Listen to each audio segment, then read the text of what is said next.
नमस्कार दोस्तों, कैसे हैं आप लोग? तो स्वागत है हमारे इस नए वीडियो में। तो दोस्तों आज की इस वीडियो में हम बात करेंगे करमनाशा नदी के बारे में, ठीक है ना? और इस नदी के आज इस वीडियो में थ्योरी तो कंप्लीट कराएँगे ही, ठीक है ना? साथ ही साथ आपको एमसीक्यू भी कंप्लीट करा दिया जाएगा। जितने भी प्रमुख एमसीक्यू बन सकते हैं, सब के सब थ्योरी के बाद टोटल कंप्लीट करा दिया जाएगा, ठीक है ना दोस्त? देखिए दोस्त, हम अपने सेपरेट करके हर एक वीडियो में आपको एक-एक करके नदियों के बारे में हम कंप्लीट कराते जा रहे हैं, ठीक है ना? और आज जो है इस वीडियो में हम आपको दक्षिण बिहार की नदियों को कंप्लीट कराएँगे बारी-बारी से। उत्तर बिहार की नदियाँ पूरा का पूरा कंप्लीट करा दिए हैं, कहाँ से? गंगा से लेंगे यानी कि गंगा, घाघरा से लेकर महानंदा तक पूरा कंप्लीट करा दिए हैं। आप हमारे जाके चैनल पे एक-एक वीडियो कंप्लीट कर सकते हैं, ठीक है ना? अब आज की इस वीडियो में हम बात करेंगे दक्षिण बिहार की जो पहली नदी है, वो कौन-सी नदी है? करमनाशा नदी है। यहाँ से शुरुआत करेंगे, उसी प्रकार से पूरा बारी-बारी से कंप्लीट करते हुए एक-एक नदी को एक-एक वीडियो में ए टू जेड आपको थ्योरी प्लस एमसीक्यू कंप्लीट करेंगे, ठीक है ना दोस्त? क्यों? क्योंकि आजकल के जितने भी एग्ज़ाम हो रहे हैं ना, उस नदियों से ना 1-2 क्वेश्चन आपको बिल्कुल देखने को मिल रहे हैं। छोटा-छोटा टॉपिक है, छोटा-छोटा वीडियो बनेगा, लेकिन आप एक बार बेहतरीन ढंग से देख लीजिएगा ना, तो कहीं भी आपको दिक्कत नहीं होगा, ठीक है ना दोस्त? तो चलिए आज के इस करमनाशा नदी के बारे में शुरू करते हैं। बस आपको वीडियो को ध्यान से देखते हुए बढ़ना है, ठीक है ना? तो चलिए ध्यान से देखिएगा, ये आज का वन लाइनर थ्योरी है, बिल्कुल भूलिएगा नहीं, ठीक है? देखिए, बोल रहा है करमनाशा नदी के बारे में। सबसे पहले आप ये समझिए कि आखिर ये जो नदी है, आखिर किस तरफ की नदी है? तो देखिए, ये जो नदी है ना, ये दक्षिण बिहार की नदियाँ है। इसको क्या बोला जाता है? दक्षिण बिहार की नदियों को पठारी नदियाँ भी बोला जाता है। जैसे में आप एक बार मैप देख लीजिए, छोटा-सा मैप देख लीजिएगा, तो आपको बेहतरीन अगर समझ में आ जाएगा। देखिए, ये बिहार है, ठीक है ना दोस्त? और बिहार के बीचों-बीचों से गंगा नदी निकलती है और यही गंगा नदी ना बिहार को 2 भागों में बाँट देती है। जैसे ऊपर वाले बिहार को क्या बोलते हैं? उत्तर बिहार और नीचे वाले बिहार को क्या बोलते हैं? दक्षिण बिहार। तो ये उत्तर वाले बिहार की बारी-बारी से सारी नदियाँ कंप्लीट हो गए हैं और ये जो दक्षिण बिहार की नदी है इसी को हम लोग कंप्लीट करेंगे। तो ये दक्षिण बिहार की नदी है कौन-सा? करमनाशा नदी, जो कि सबसे पहली नदी है करमनाशा नदी यहीं पर है, ठीक है ना? आपको वहाँ पर मैप भी दिखा दिए और आपको मैप भी बना के समझा दिए, समझ में आ गया ना? तो यही जो दक्षिण बिहार की नदियाँ है इसको बोला जाता है पठारी नदियाँ, ठीक है ना? और ऊपर जो है ये उत्तर बिहार की नदी है इसको क्या बोला जाता है? हिमालय की नदी है, यानी कि हिमालयी नदियाँ, ठीक है ना? जो शुरुआत में उत्तर बिहार की नदियाँ जब पढ़ाए थे तो ये आपको बताए थे कि उत्तर बिहार की नदियों को हिमालय नदियाँ बोला जाता है। क्या बोला जाता है? हिमालय नदियाँ बोला जाता है और दक्षिण बिहार की नदियों को पठारी नदियाँ बोला जाता है। ठीक है ना दोस्त? एक बार आपको रिकॉल करा दिए ताकि आपको ध्यान में आ जाए, ठीक है? अब हम चलते हैं अपने नेक्स्ट थ्योरी पे। तो देखिए, करमनाशा नदी जो है, इस नदी का जो सबसे पहला उद्गम है, यानी कि आखिर कहाँ से निकलती है, तो ये कैमूर की पहाड़ियों से निकलती है। समझ में आ गया ना? इसको आप ज़रूर याद रखिएगा, बार-बार क्वेश्चन पूछता है, ठीक है ना? अब हम चलते हैं अगले नंबर पे, तो बोल रहा है कि ये जो कैमूर की पहाड़ियों से तो करमनाशा नदी निकलती है, लेकिन ये जो कैमूर की पहाड़ियाँ है, आखिर ये किसका हिस्सा है, यानी किस पर्वत का हिस्सा है? तो याद रखिएगा, ये विंध्य पर्वत श्रेणी का हिस्सा है। कौन-सा? कैमूर की पहाड़ियाँ। ये जो है, विंध्य पर्वत श्रेणी का हिस्सा माना जाता है। इसको आप ज़रूर याद रखिएगा, ठीक है ना? अब हम चलते हैं अपने अगले थ्योरी पे। तो देखिए, ये जो करमनाशा नदी है ना दोस्त, ये करमनाशा नदी बोला जाता है हमारे हिंदू धर्म में कि अगर कोई व्यक्ति इसमें नहा लेता है तो वो अपवित्र हो जाता है। यानी कि इस नदी को अपवित्र नदी माना जाता है। किस नदी को? करमनाशा नदी को। हिंदू धर्म के अनुसार इसको अपवित्र नदी माना जाता है। ये भी क्वेश्चन पूछा हुआ है या फिर पूछने की समझा जाता है, तो ये भी चीज़ आप दिमाग में बैठा लीजिएगा। ठीक है ना दोस्त? नेक्स्ट थ्योरी है कि करमनाशा नदी है आखिर बिहार के किस जिला में आकर गंगा नदी में मिल जाती है? तो याद रखिएगा, बक्सर जिला के नज़दीक जो है चौसा है। बक्सर जिला यहाँ पर है, ये बिहार है, ठीक है ना? और ये बिहार का जो ये वाला एरिया है, ये वाला एरिया, ठीक है ना? यहीं पर बक्सर जिला है और बक्सर जिला के चौसा एक जगह का नाम है, यहीं पर जो है ना गंगा में जाकर करमनाशा नदी मिल जाती है। इसको आप ज़रूर याद रखिएगा। बक्सर जिला के चौसा स्थान पे जाकर करमनाशा नदी गंगा में मिल जाती है। ठीक है ना दोस्त? इसको आप ज़रूर याद रखिएगा, ठीक है?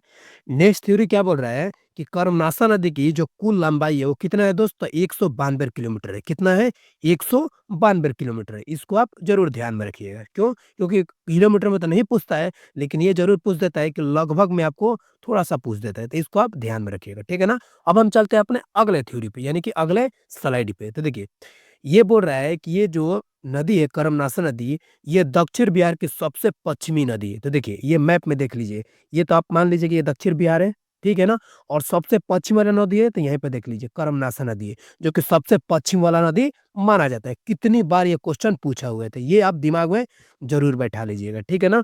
ये तो आपको दक्षिण बिहार की नदी टोटल है, लेकिन पूछेगा कि पश्चिम नदी कौन-सा है, तो कर्मनाशा नदी है। इसको आप ज़रूर याद रखें, ठीक है ना? अब हम चलते हैं अपने अगले थ्योरी पे। बोल रहा है, ये जो कर्मनाशा नदी है, ये बिहार तथा उत्तर प्रदेश के साथ सीमा निर्धारित करती है। यानी कि ये सीमा बनाती है। किस-किस राज्य के बीच? तो बिहार और उत्तर प्रदेश के बीच। ठीक है ना? कौन-सा नदी? तो कर्मनाशा नदी। इसको आप ज़रूर याद रखिएगा और बिल्कुल ईमानदारी तरीके से ये पूरा थ्योरी कंप्लीट किए होंगे, तो चलिए हम आपको प्रमुख-प्रमुख जो है एमसीक्यू कंप्लीट कराते हैं। ठीक है ना? और अब यहाँ पर तो हमारा पूरा थ्योरी कंप्लीट होता है। एक छोटा-सा टॉपिक था, हमने सोचा सेपरेट करके ये सारा कंप्लीट करा दें, ठीक है ना? कि जब आप एग्जाम हॉल में बैठिएगा ना तो कहीं भी आपको क्वेश्चन दिक्कत ना हो, ठीक है ना? तो यहाँ पर हम लोग का पूरा थ्योरी कंप्लीट होता है। अब चलते हैं आपको प्रमुख एमसीक्यू जितना बन सकता है सब का सब इसमें कंप्लीट करा देते हैं, ठीक है ना दोस्त? अब हम चलते हैं आपका एमसीक्यू पे। तो सबसे पहला जो है टेस्ट के माध्यम से देखते हैं एमसीक्यू में कितना आप सही कर पाते हैं, कमेंट बॉक्स में ज़रूर बताइएगा, ठीक है ना दोस्त? चलिए देखते हैं कि बोल रहा है कि कर्मनाशा नदी का उद्गम कहाँ से होता है? ठीक है ना? आखिर जो कर्मनाशा नदी का जो उद्गम है, आखिर कहाँ से होता है? ऑप्शन पे चलते हैं तो ऑप्शन नंबर ए कैमूर की पहाड़ियों से, या फिर ऑप्शन नंबर बी है हिमालय की पहाड़ियों से, या फिर ऑप्शन नंबर सी है उत्तर के पहाड़ी से, या फिर ऑप्शन नंबर डी है बंगाल के पहाड़ी से। और बताइए इसका सही आंसर क्या हो जाएगा? तो देखिए ये जो कर्मनाशा नदी है ना दोस्त, बिल्कुल याद रखिएगा, ये कैमूर की पहाड़ियों से इसका उद्गम होता है। ठीक है ना? जो कि विंध्य पहाड़ी का श्रेणी है। इसको आप ज़रूर याद रखिए। कैमूर की पहाड़ी से कर्मनाशा नदी का उद्गम होता है। ठीक है ना? अभी आपको थ्योरी के माध्यम से ये चीज़ें कंप्लीट कराए, तो आपको रिकॉल भी हो जाएगा और क्विक रिवीजन भी हो जाएगा। ठीक है ना? अब हम चलते हैं अपने अगले क्वेश्चन पे, यानी कि अगले एमसीक्यू पे। दूसरा नंबर बोल रहा है कि कर्मनाशा नदी किन-किन राज्यों के साथ सीमा निर्धारित करती है? ठीक है ना? अभी जस्ट कंप्लीट करवाया है। तो ऑप्शन पे चलते हैं, तो ऑप्शन नंबर ए है बिहार तथा झारखंड, या फिर ऑप्शन नंबर बी है बिहार तथा उत्तर प्रदेश, या फिर ऑप्शन नंबर सी है झारखंड तथा पश्चिम बंगाल, या फिर ऑप्शन नंबर डी है बिहार तथा पश्चिम बंगाल। अब बताइए इसका सही आंसर क्या हो जाएगा? ठीक है ना? ये कर्मनाशा नदी के बारे में बोल रहा है कि आखिर किन-किन राज्यों के बीच ये सीमा निर्धारित करती है। तो याद रखिएगा बिहार तथा उत्तर प्रदेश, ठीक है ना? यानी कि बिहार तथा यूपी के साथ सीमा निर्धारित करती है। कौन सा नदी? तो कर्मनाशा नदी। इसको आप ज़रूर याद रखिए, यानी कि ऑप्शन नंबर बी हमारा सही आंसर हो जाएगा। ठीक है ना दोस्त? अब हम चलते हैं अपने अगले नंबर प्रश्न पे। बोल रहा है 3 नंबर प्रश्न कि हिंदू धर्म के अनुसार आखिर किस नदी को अपवित्र नदी माना जाता है? तो जस्ट अभी आपको कंप्लीट करवाया है, तो आप ईमानदारी से बताइए किस नदी को माना जाता है? इसमें कोई भी व्यक्ति अगर नहाता है ना तो वो अपवित्र हो जाता है। ठीक है ना? तो इसको कौन-सा नदी है? तो कर्मनाशा नदी है। ठीक है ना? ऑप्शन पे चलते हैं, तो ऑप्शन नंबर ये सारी चीज़ें दिया गया है, लेकिन आपको सही आंसर बता दिए कि ऑप्शन नंबर सी कर्मनाशा नदी। ठीक है ना? इस नदी में अगर आप नहाइएगा, ठीक है ना? तो इसको अपवित्र आप हो जाइएगा। ठीक है ना? लेकिन हिंदू धर्म के अनुसार भी यही चीज़ें बोला गया है, तो इस चीज़ को आप ज़रूर याद रखिएगा, ठीक है ना? तो ऑप्शन नंबर सी हमारा सही आंसर हो जाएगा, ठीक है? अब हम चलते हैं अपने अगले नंबर प्रश्न पे, यानी कि 4 नंबर प्रश्न पे। बोल रहा है कि कर्मनाशा नदी बिहार के किस जिला में गंगा नदी में मिल जाती है? ठीक है ना? गंगा नदी में मिल जाती है, इसको आप ज़रूर याद रखिएगा। आखिर वो कौन-सा जिला है? ठीक है ना? ऑप्शन चलते हैं, तो ऑप्शन नंबर ए पूर्णिया जिला, या फिर ऑप्शन नंबर बी है मधेपुरा जिला, या फिर ऑप्शन नंबर सी है शिवहर जिला, या फिर ऑप्शन नंबर डी है बक्सर जिला। ठीक है ना? तो बताइए आखिर कौन-सा वो जो जिला है, ठीक है ना? स्थान के साथ दिया हुआ है, जहाँ पर गंगा नदी में कर्मनाशा नदी मिल जाती है। ठीक है ना? तो इसका सही आंसर क्या हो जाएगा दोस्त? ऑप्शन नंबर डी, बक्सर जिला में जाकर मिल जाती है। और वो भी बक्सर जिले में किस स्थान पे? तो चौसा नामक स्थान पे जाकर मिल जाती है। ठीक है ना? तो इसको आप ज़रूर याद रखिएगा। यानी कि ऑप्शन नंबर डी हमारा सही आंसर हो जाएगा। ठीक है ना दोस्त? अब हम चलते हैं अपने अगले नंबर प्रश्न पे, यानी कि 5वां नंबर प्रश्न पे। इसको आप ज़रूर ध्यान से समझिएगा। बोल रहा है कि कर्मनाशा नदी की जो कुल लंबाई है वो आखिर कितना है? ठीक है ना? तो ऑप्शन पे चलते हैं, तो ऑप्शन नंबर है 192 किलोमीटर, या फिर ऑप्शन नंबर बी है 300 किलोमीटर, या फिर ऑप्शन नंबर सी है 400 किलोमीटर, या फिर ऑप्शन नंबर डी है 500 किलोमीटर। अब बताइए इसका सही आंसर क्या हो जाएगा? तो दोस्तों अभी आपको कंप्लीट करवाया है थ्योरी के अनुसार कि जो कर्मनाशा नदी की कुल लंबाई है वो कितना है? 192 किलोमीटर है। ठीक है ना? कितना है? 192 किलोमीटर है। तो ऑप्शन नंबर ए हमारा सही आंसर हो जाएगा। ठीक है ना दोस्त? ऐसे-ऐसे प्रश्नों को ना आप दिमाग में जब रखिएगा तो कहीं भी दिक्कत नहीं होगा, ठीक है ना? अब हम चलते हैं अपने अगले नंबर प्रश्न पे, यानी कि 6 नंबर प्रश्न पे। बोल रहा है कि दक्षिण बिहार की सबसे पश्चिमी नदी कौन-सी है? ठीक है ना? दक्षिण बिहार की सबसे पश्चिमी नदी कौन-सी है?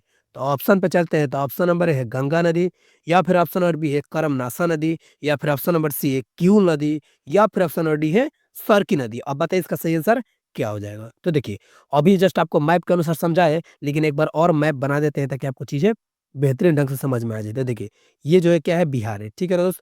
और बिहार के बीचों-बीच गंगा नदी निकलती है। ये तो आपको मालूम है उत्तर बिहार की नदी है, तो इससे आपको कोई मतलब नहीं है क्योंकि ये चीज़ें पूरा कंप्लीट करा दिए हैं। और ये जो है आपको दक्षिण बिहार की नदी है, और दक्षिण बिहार का ये वाला जो एरिया है ना, ये वाला, ये पश्चिम वाला एरिया है, और पश्चिम में सबसे पहला नदी कौन-सा है दोस्त? तो यही नदी है, कौन-सा है? करमनासा नदी। कौन-सा है? करमनासा नदी है। तो इसी नदी के बारे में बात कर रहा है, ठीक है ना? तो दक्षिण बिहार की सबसे पश्चिमी नदी कौन-सी है दोस्त? तो करमनासा नदी, यानी कि ऑप्शन नंबर बी हमारा सही आंसर हो जाएगा, ठीक है ना?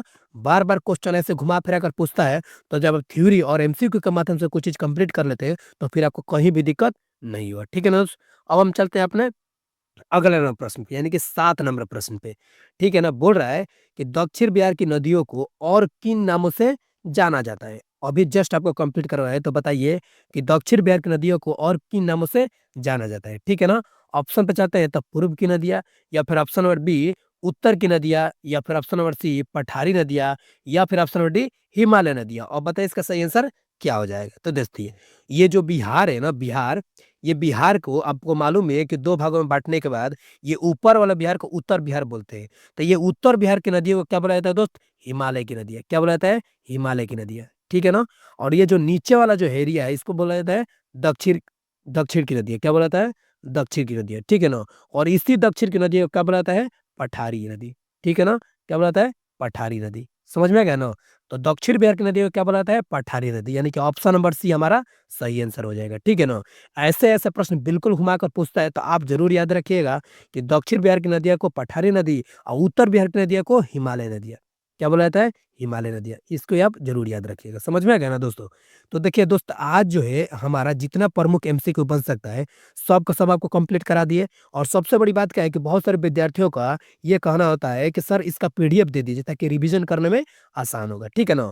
तो दोस्त, इसके लिए आप निश्चिंत रहिए। आपको थ्योरी प्लस एमसीक्यू कंप्लीट कराने के बाद लिंक जो है, टेलीग्राम का लिंक डिस्क्रिप्शन में दे देंगे। आप वहाँ से जाके बिल्कुल जॉइन कर सकते हैं हमारे टेलीग्राम को। वहाँ पर आपको फ्री में पीडीएफ भी अवेलेबल करा दिया जाता है। जो भी यूट्यूब पे कंप्लीट कराया था उसका पूरा फ्री में पीडीएफ अवेलेबल करा दिया जाता है।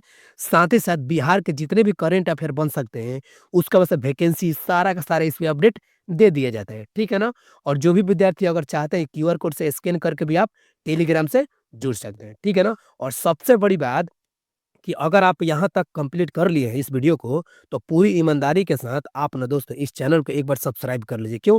क्योंकि बिहार के कितने भी एग्ज़ाम जितने भी आते हैं, या बिहार से जितने भी रिलेटेड करंट अफेयर हो गए, जीके जीएस हो गए, सब का सब इस वीडियो पे, इस चैनल पे अपलोड किया जाता है। ठीक है ना दोस्त? तो अगर आप ईमानदारी से तैयारी करने में थोड़ी-सी चूक हो रही है ना, तो ये चैनल आपके लिए काफ़ी एक सारथी के रूप में काम करेगा। ठीक है ना दोस्त?